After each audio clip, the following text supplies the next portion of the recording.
오늘 창세기 24장은 이삭이 리브가와 결혼을 하게 되는 내용이 아주 상세하게 기록되어 있습니다.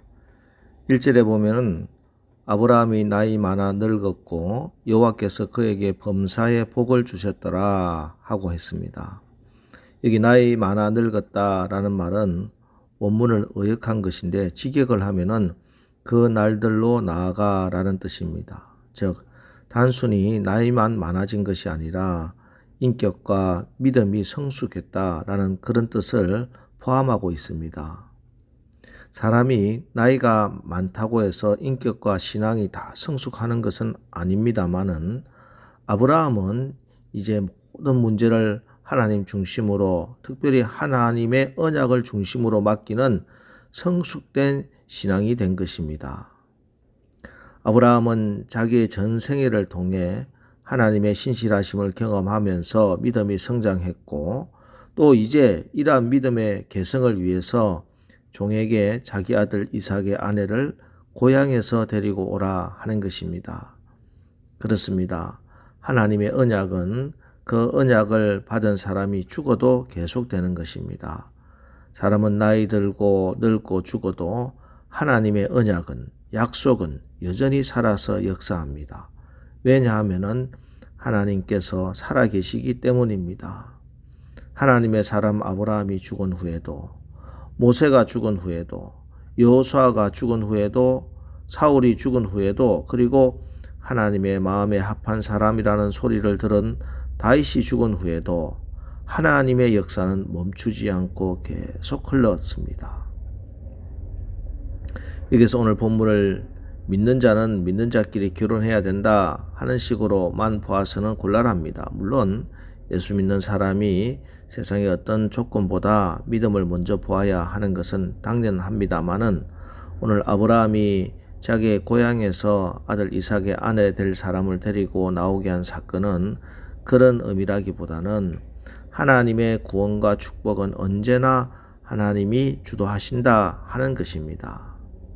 6절 7절 말씀, 아브라함이 그에게 이르되 내 아들을 그리로 데리고 돌아가지 아니하도록 하라. 하늘의 하나님 여호와께서 나를 내 아버지의 집과 내 고향 땅에서 떠나게 하시고 내게 말씀하시며 내게 맹세하여 이르시기를 이 땅을 내 씨에게 주리라 하셨으니 그가 그 사자를 너보다 앞서 보낼실지라. 네가 거기서 내 아들을 위하여 아내를 택할지니라. 이삭을 데리고 가지 말라고 합니다. 지금까지 신실하게 언약을 이루신 그 하나님이 너에 앞서서 하나님의 사자를 먼저 보내서 준비할 것이다, 이렇게 말하는 것입니다. 세상 그 무엇이 방해를 한다 해도 하나님의 언약은 이루어지고야 만다는 것이지요. 이것이 바로 아브라함의 믿음이었습니다. 그리고 이 믿음의 열매로 하나님이 예비하신 신부를 만나는데 그가 바로 리브가입니다. 리브가라고 하는 이름의 뜻은 연결하다라는 의미인데, 이름 그대로 그는 이스라엘 족장과 그 후손들 사이에 가교 역할을 한 인물입니다.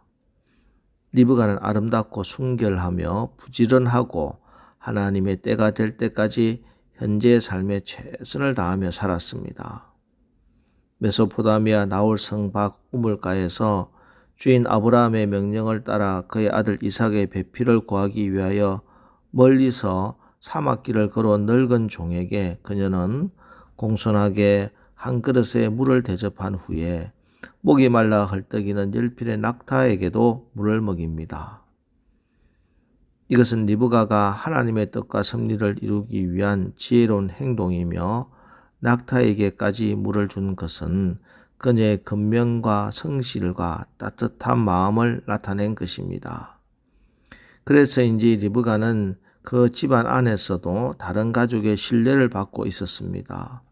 결정적인 결정을 할 때마다 리브가의 분별력과 결단으로 하나님의 뜻하신 바를 이루어 나갑니다. 이처럼 여호와 이레 하나님께서는 아브라함의 믿음을 계승할 이삭의 돕는 배필로 아름답고 성실하고 지혜롭고 담대한 처녀 리브가를 준비해 두셨습니다. 그리고 드디어 이삭이 아내 리브가를 맞이하는 것으로 오늘 24장 말씀을 맺습니다. 67절 이삭이 리브가를 인도하여 그의 어머니 사라의 장막으로 들이고 그를 맞이하여 아내로 삼고 사랑하였으니 이삭이 그의 어머니를 장례한 후에 위로를 얻었더라. 이삭이 리브가를 인도하여 사라의 장막에 들이고 그를 취하여 아내로 삼았습니다. 그리고 큰 위로를 받았다. 이렇게 기록하고 있습니다. 하나님께서는 사라가 떠난 빈 장막에 리브가를 넣어주셨습니다. 이제 리브가로 하여금 사라의 일을 대신하게 하셔서 언약의 백성의 안주인이 되게 하신 것입니다. 자, 그런데 오늘 여기서 우리가 놓치지 말아야 하는 사실이 한 가지 더 있습니다. 이 언약의 성취는 하나님이 주도하시지만 하나님이 일방적으로 이루시지는 않는다는 것이죠. 항상 하나님은 하나님의 동력자를 세우시고 하나님의 동력자를 사용하신다는 것입니다. 이삭과 같은 믿음의 동력자를 세우십니다. 자, 이삭이 어떤 사람이냐 하는 모습이 63절에 나옵니다. 이삭이 저물 때 들에 나가 묵상하다가 눈을 들어보매 낙타들이 오는지라. 자, 이 짧은 구절에 이삭에 대한 정보 두 가지를 담고 있습니다. 첫째는 이삭은 들에 나가 열심히 일하는 사람입니다. 결혼을 위해서 이 사람 저 사람 따라다니고 쫓아다니는 사람이 아닌 자기의 일터에서 성실하게 일하는 남자. 하나님께서 나를 반드시 선한 길로 인도하실 것이다. 하나님께서 나의 아내를 잘 준비해 주실 것이다. 하나님이 다 이루실 것이다 하는 믿음을 가지고 있는 사람입니다. 또 이삭은 어떤 사람이냐? 들에 나가 묵상하다가 들에 나가서 자기 일터에서 열심히 일하면서 또 열심히 기도하고 하나님의 말씀을 읽고 그 말씀을 마음에 새기고 말씀을 소화시키는 사람, 바로 그 사람이 이삭이었습니다. 그런데 저녁 묵상, 저녁 기도하는 중에 하나님의 은혜로 예비하신 배필 리브가를 맞이하게 되는 것이죠. 기도로 준비하고 기도 응답으로 세워진 가정이 된 것입니다. 그래서 이 아름다운 가정이 하나님 앞에서 어떻게 발전해 나가느냐. 67절 다시 보면은 이삭이 리브가를 인도하여 그의 어머니 사라의 장막으로 들이고 그를 맞이하여 아내로 삼고 사랑하였으니 이삭이 그의 어머니를 장례한 후에 위로를 얻었더라. 자, 여기서 결혼의 신비가 나오는데요. 사랑하고 아내로 삼았다가 아니라 아내로 삼고 사랑하였으니, 이 말씀은 결혼 전에는 얼굴도 보지 말고 그냥 결혼해라 하는 말씀이 아니라 진짜 믿음의 가정이라고 하는 것은 결혼 후에 부부가 만나서 결혼해서 살아가면 갈수록 훨씬 더 행복하고 더 사랑이 깊어지는 것. 이것이 하나님께서 기뻐하시는 가정의 모습이 아니겠습니까?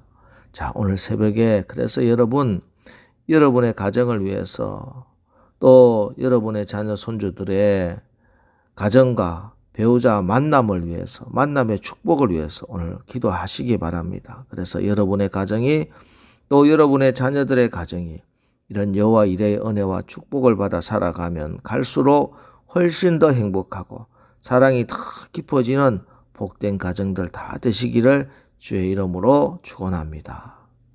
기도하겠습니다. 약속하시고 반드시 지키시는 신실하신 하나님, 오늘 말씀을 통해 하나님께서는 리브가를 예비하시고 그를 이삭의 아내로 삼으사 당신의 언약을 계속해서 이루어 가시는 역사를 알게 하여 주시니 감사합니다.